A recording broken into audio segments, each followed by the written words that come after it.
اعوذ باللہ من الشیطان الرجیم۔ پناہ مانگتا ہوں میں اللہ کی شیطان مردود سے۔ بسم اللہ الرحمن الرحیم۔ اللہ کے نام سے جو بڑا مہربان نہایت رحم والا ہے۔ اعوذ باللہ من الشیطان الرجیم۔ بسم اللہ الرحمن الرحیم۔ وَأَيُّوبَ إِذْ نَادَى رَبَّهُ أَنِّي مَسَّنِيَ الضُّرُّ وَأَنتَ أَرْحَمُ الراحمين فاستجبنا له فكشفنا ما به من ضر وآتيناه أهله ومثلهم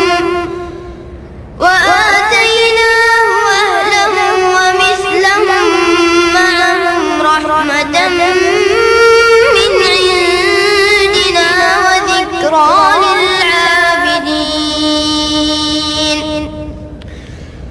وإسماعيل السلام علیکم ورحمۃ اللہ وبرکاتہ۔ وعلیکم السلام ورحمۃ اللہ وبرکاتہ۔ ان الحمد للہ نحمده ونستعینه ونستغفره ونعوذ باللہ من شرور انفسنا ومن سیئات اعمالنا من يهده الله فلا مضل له ومن يضلل فلا هادي له واشهد ان لا اله الا الله وحده لا شريك له واشهد ان محمدا عبده ورسوله اما بعد فإن خير الحديث كتاب الله وخير الهدي هدي محمد صلى الله عليه وسلم وشر الأمور محدثاتها وكل بدعة ضلالة۔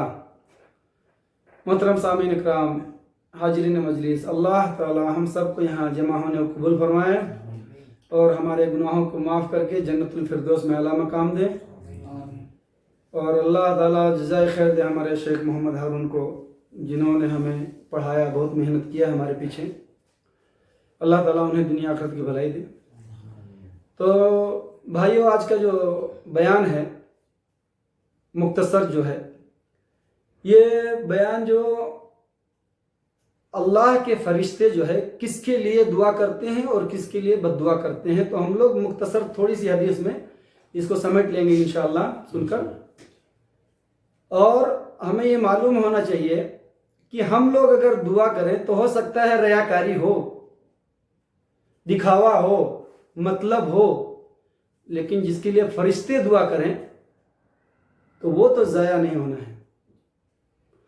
تو آج ہم لوگ جو سنیں گے اس پہ انشاءاللہ عمل بھی کریں گے، اور اللہ تعالی ہم سب کو توفیق دے اس پہ عمل کرنے کی۔ جو ابھی باتیں سنیں گے انشاءاللہ، تو ہمیں یہ معلوم ہونا چاہیے کہ فرشتوں کی دعا رد نہیں ہوتی ہے، کیونکہ ان سے غلطی والی کوئی چیز ہی نہیں ہے، ریاکاری کے نام کی چیز ہی نہیں ہے، دکھاوا کوئی بات ہی نہیں ہے۔ ان کے میموری میں، ان کے دماغ میں ایک چیز ہے، بس اچھے جو اللہ کا حکم ہوتا ہے وہ کرتے رہتے ہیں، بس نافرمانی والی کوئی کام ہی نہیں ہے۔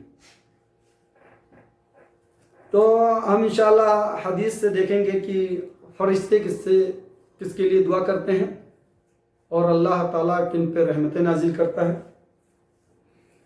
تو آئیے سب سے پہلے ایک حدیث ہم لوگ سنیں گے انشاءاللہ، بہت پیاری حدیث ہے۔